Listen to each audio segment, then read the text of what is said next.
रयतेचे राजे छत्रपती शिवाजी महाराज, आरक्षणाचे जनक छत्रपती शाहू महाराज, त्याचप्रमाणे भारतीय घटनेचे शिल्पकार डॉक्टर बाबासाहेब आंबेडकर, अहिल्यामाता आणि तमाम जनतेला ज्यांनी स्वातंत्र्य मिळवून दिले असे भारताचे स्वातंत्र्यवीर यांना सर्वप्रथम या ठिकाणी मी विनम्र असं अभिवादन करतो.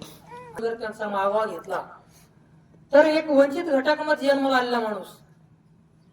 आता तुम्ही पहा, या तारखेला 1 ऑगस्ट 1920 ला अण्णाभाऊचा जन्म झाला आणि त्याच दिवशी लोकमान्य टिळक यांचा मृत्यू झाला. एक समाजाची सांगड पहा तुम्ही, ज्यावेळेला एक तारा निखळला आणि त्याच वेळेस दुसरा तारा काय झाला, उदयाला आला, अशी परिस्थिती आपल्याला म्हणावं लागेल. अण्णाभाऊ यांनी, आता त्यांना काही राजाश्रय नव्हता. अण्णाभाऊ हे मोठ्या घराण्यातील किंवा अगदी दिग्गज अशा कुटुंबातील ज्यांची अशी उज्ज्वल अशी परंपरा आहे विचारांची, असा त्यांच्याकडे काही वारसा नव्हता. अण्णाभाऊ एक बरं का सरपंच, अण्णाभाऊ हे 1.5 वर्ष शाळेत गेले नाही, फक्त 1.5 दिवस. किती? 1.5 दिवस शाळेत गेले ते चेअरमन.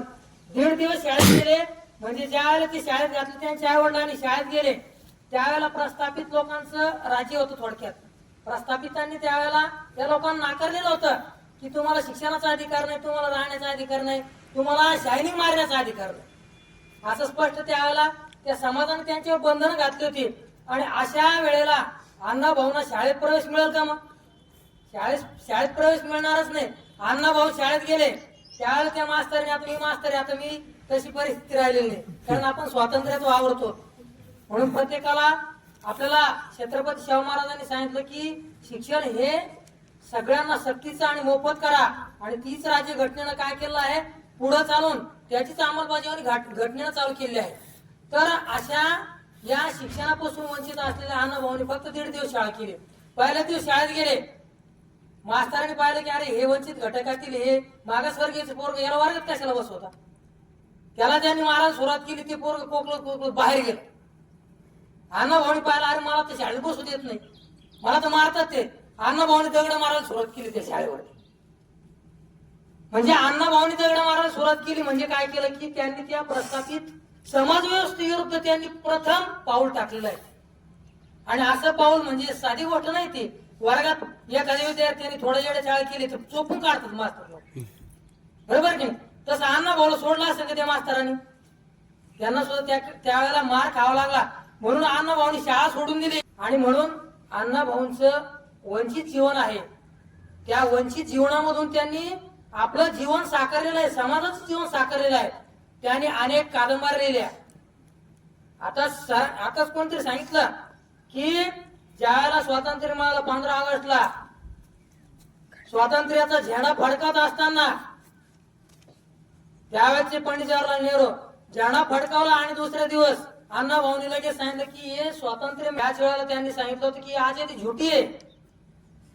आणि अण्णाभाऊंनी पुढं विचारामध्ये परिवर्तन केलं की आपल्याला शिकलं पाहिजे.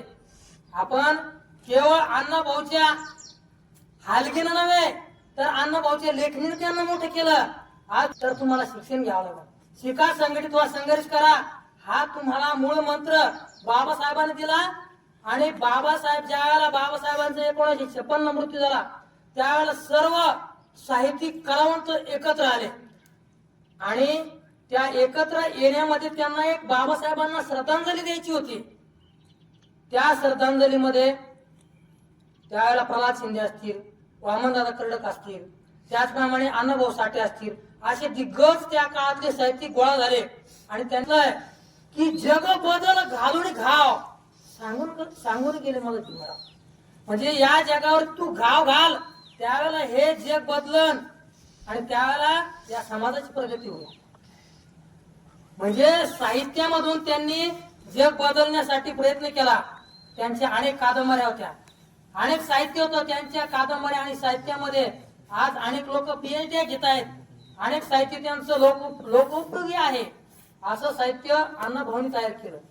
आणि हे साहित्य म्हणजे केवळ त्या काळामध्ये प्रस्थापित समाजाविरुद्ध त्यांनी लिहिलेलं ते लिखाण आहे ते.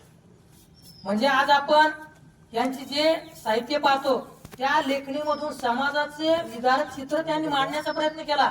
चेअरमन, ज्या वेळेला छत्रपती शिवाजी महाराजांचे विचार त्यांना वाटले की आपल्याला छत्रपती शिवाजी महाराजांच्या विचारांचा प्रचार करायचा आहे, त्यावेळेला त्यांनी छत्रपती शिवाजी महाराजांचा पोवाडा रशियामध्ये असलेले स्टॅलिन त्यांच्यापर्यंत पोहोचवला. म्हणजे अशिक्षित काळामध्ये विचार करा तुम्ही, ज्यांचं शिक्षण 1.5 दिवसात झाले आणि रशियापर्यंत पोहोचले, म्हणजे 7 समुद्र पार त्यांनी छत्रपती शिवाजी महाराजांना पोहोचवण्याचं काम केलं. म्हणजे किती महान कार्य केलं. तुम्ही आता हे परंपरा झाली आहे.